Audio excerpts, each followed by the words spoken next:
विधानसभा को घेरने समावेशी शिक्षक विधानसभा के पास पहुंचे थे, जहां पर प्रशासन ने बलपूर्वक बल का प्रयोग करके उन्हें वहां से खदेड़ दिया और छोड़ते हुए गर्दनी बाग तक पहुंचे हैं। आगे आगे तमाम समावेशी शिक्षक है और पीछे पीछे पुलिस प्रशासन जो है वो खदेड़ती हुई लेकर के चली आ रही है। हम आपको तस्वीरें दिखा रहे हैं कि किस प्रकार से जो है एक बुजुर्ग व्यक्ति जो है, बुजुर्ग टीचर हैं, उनको पुलिस जो है जबरन गाड़ी में भर करके लेके जा रही थी। किस तरीके से उनको उठा करके गाड़ी में फेंक दिया गया। उसके बाद फिर जो दूसरे शिक्षक हैं वो गए बोलने के लिए कि हम लोग धरना पर जा रहे हैं, तो दूसरे शिक्षक के साथ भी वही किया गया, उनको भी पकड़ करके थाने लेके चला गया। और ये तमाम महिला शिक्षक हैं, देखिए, और ये लोग एक श्रद्धांजलि सभा सत नमन स्वर्गीय वीरेंद्र सिंह, पूछेंगे इनसे कि कौन है ये जिनको ये श्रद्धांजलि दे रही है। ये तमाम लोग जो है, कौन है ये आप लोग? ये हम लोगों के सहकर्मी थे, सहपाठी थे, हम लोगों के साथ कार्यरत थे और आरा जिला के थे। वीरेंद्र जी स्वर्गीय हो गए। बहुत दुख है हम लोगों को कि हम लोगों का एक साथी कम हो गया, लेकिन जिस सरकार की रचना हम लोगों के द्वारा होती है, आम पब्लिक के द्वारा होती है, उसी को बोलने की आज़ादी नहीं दे रही है सरकार। आज हम लोग 75 दिनों से यहाँ गर्दनी बाग में बैठे हुए हैं, लेकिन कोई भी सरकार का कोई नुमाइंदा, परियोजना का कोई कर्मी आके हम लोगों से हमारा हालचाल नहीं पूछा है। के पाठक सर शिक्षा के लिए क्रांतिकारी व्यक्तित्व हैं, लेकिन किस प्रकार की शिक्षा के लिए वो क्रांतिकारी व्यक्तित्व हैं? जरा कोई उनसे पूछे कि केवल जनरल बच्चे ही पढ़ के देश के उत्थान में सहयोग देंगे, या दिव्यांग बच्चों को भी अधिकार है, उनका भी पढ़ना लिखना अधिकार है। हम उस दिव्यांग बच्चों को पढ़ाने वाले समावेशी शिक्षक हैं। वो विशेष डिग्री डिप्लोमा लेके हम लोग यहाँ आए हुए हैं। विगत 17 सालों से चुप होके और कार्य कर रहे हैं, सारे कार्यों का निर्वहन कर रहे हैं। विधानसभा एक वर्जित जगह है, वर्जित जगह पर आप लोग क्यों गए थे?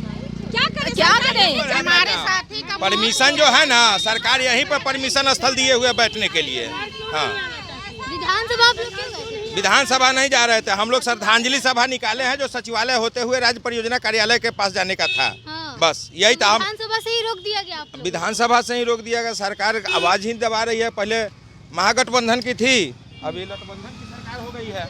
हम लोग का बहुत बुरा स्थिति है। तो पिछले कई महीनों से यहाँ पर है गर्दनी बाग में, सरकार बात कीजिए। नहीं लेगा। 2 महीना से यहाँ गर्दनी बाग में है, कोई सूझबूझ नहीं लेता है हम लोग का। सरकार अपनी सरकार बनाने के लिए इधर से उधर हो रही है, हम लोग को ध्यान देने के लिए कोई नहीं है। एकदम क्या कह फोटो लेकर के हाथ में जिनकी आप हैं जी, आपके साथी थे? बिल्कुल हमारे साथी थे जी। और उनका हड़ताल पर, इतनी ठंड में भी हड़ताल पर बैठने के कारण, यहाँ पर कोई सुविधा न होने के कारण उनका देहांत हो गया है। और हम उनके परिवार के लिए मुआवजा की मांग कर रहे हैं और उनके परिवार के एक व्यक्ति के लिए सरकारी सर्विस लगनी चाहिए, उसके लिए मांग कर रहे हैं। क्या मांग कर दे रहे हैं आप लोग सरकार से कि सरकार सुन नहीं रही है? बस एक ही मांग है, सामंजन का मांग। रोटी की मांग कर रहे हैं हम लोग। समांजन करें, हम लोग का समांजन करें सरकार। क्या खा रहे हैं, क्या पी रहे हैं, इसकी सुध लेने वाला कोई नहीं है। कराती ठंड में 3 महीना हम लोगों ने स्कूल जाते हैं आप लोग बच्चों को? बिल्कुल सरकारी विद्यालय में वैसे बच्चों का नामांकन करवाते हैं और पढ़ाते हैं, ठीक है। और उसके बावजूद भी सरकार, इसके बावजूद भी बार संतावना। संख्या है कितनी?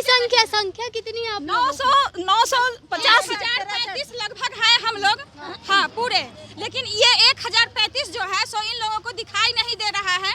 विशिष्ट की संख्या दिख रही है, लाखों की संख्या दिख रही है इनको। और हम लोग 1000 जो विशेष शिक्षक 17 साल से कार्य कर रहे हैं, हम लोग नहीं दिख रहे हैं। 17 सालों से सरकार ने आपकी सुध नहीं ली? नहीं, कुछ नहीं, बिल्कुल बस आश्वासन पे चल रहे हैं हम लोग, आश्वासन पे चल रहे हैं। चलिए, तो ये तमाम समावेशी शिक्षक थे। गर्दनी बाग में धरना स्थल है, लेकिन ये लोग पहुंचे हुए थे। श्रद्धांजलि सभा निकाल करके इनकी एक साथी की मृत्यु हो गई हार्ट अटैक के चलते ठंड में। और इनका कहना है कि हम लोग बस श्रद्धांजलि सभा निकाल रहे थे, लेकिन पुलिस ने जो है वो विधानसभा के पास ही रोक दिया और उन पर बल का प्रयोग किया। बल का प्रयोग करके उन्हें वहाँ से खदेड़ दिया और साथ ही साथ पुलिस प्रशासन जो है वो उनको गर्दनी बाग तक छोड़ने के लिए पहुंची। और गर्दनी बाग तक जब तक पुलिस प्रशासन उनको छोड़ नहीं दिया, तब तक यहाँ से हटे नहीं। तस्वीरें हम आपको स्क्रीन पर दिखा रहे हैं कि किस तरीके से जो है उन लोगों ने जब मार्च निकाला तो पुलिस प्रशासन ने उन्हें रोकने की जबरन कोशिश की। जो लोग नहीं हट रहे थे उनको उठा करके गाड़ी में फेंक दिया गया। इस तरीके से बिहेव किया गया उनके साथ और उनका कहना है कि सरासर ये गलत है। सरकार पिछले कई महीनों से जो है ये लोग गर्दनी बाग में धरना स्थल पर बैठे हैं, लेकिन कोई सुध लेने नहीं पहुंच रहा है। समावेशी शिक्षक है और समायोजन की मांग कर रहे हैं, कह रहे हैं कि हमारी मांगों को सुन ले सरकार, लेकिन सुन नहीं रही है और इसलिए हमें सड़क पर उतरना पड़ रहा है और सड़क पर उतर रहे हैं तो हमारे साथ ऐसा बिहेव किया जा रहा है। फिलहाल इस पर आपकी क्या प्रतिक्रिया है, लिख के बताइएगा। आप देख रहे थे फर्स्ट बिहार। बहुत बहुत धन्यवाद। पैनोरमा ग्रुप, जो सोचता है वो करता है। ये लो मुंह मीठा करो, आज मैंने अपना जॉब छोड़ दिया, अब हम पूर्णिया वापस जाएंगे। जॉब छोड़ दिया है? मतलब ये घर कैसे चलेगा, हम करेंगे क्या और माँ बाबूजी क्या बोलेंगे? इसलिए मैं एक और मिठाई का डब्बा लाया। अपने बिजनेस के लिए लोन अप्रूव हो गया। अरे लोन अप्रूव हो गया वो तो ठीक है, लेकिन पूर्णिया में हम रहेंगे कहाँ? अपना घर भी तो नहीं है वहाँ। इसलिए तो एक और मिठाई का डब्बा अलग से लाया हूँ। हमने पूर्णिया में घर ले लिया है, पूर्णिया के ई होम्स पैनोरमा में। पूर्णिया में पैनोरमा ग्रुप लेकर आए हैं ई होम्स पैनोरमा।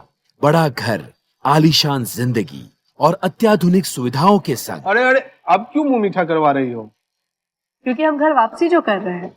घर वापसी की खुशी पूर्णिया में ई होम्स पैनोरमा के संग। E Homes Panorama, luxurious lifestyle redefined.